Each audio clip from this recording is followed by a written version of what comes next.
900 গ্রাম। ও ঠিক আছে, 3.5 KG, 3.5 KG মতো আছে।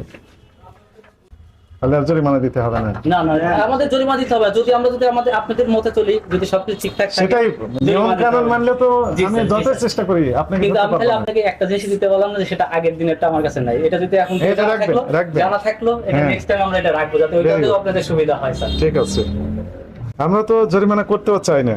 না না, সেটা আমরা যদি সবসময় ঠিক জিনিস দিই, আমাদের যদি সবকিছু ঠিকঠাক থাকে, তাহলে তো আপনি জরিমানা করবেন না ইনশাল্লাহ। আচ্ছা, আমাকে আরেকটা বিষয়, আরেকটা জিনিস দেখে চলে যাই আমরা। সেটা হচ্ছে যে এই যে কি লেখা আছে টক দই, 9 মানে কি? 9 কেজি। 9 কেজি। আর টক দই এটাতে কয় কেজি? 8 কেজি। 8 কেজি। 8 কেজি আর 9 কেজি, 8 × 16 আর 17 কেজি। বিক্রি করছেন কয় কেজি আজকে? এটা তো ওইভাবে হিসাব করা হয় না স্যার। আর বলেন দেখি। আর ওই তো এইসব করা হয় না। 9 17 কেজি আমার আসছে ওইখান থেকে আরেকটা আমাদের অন্য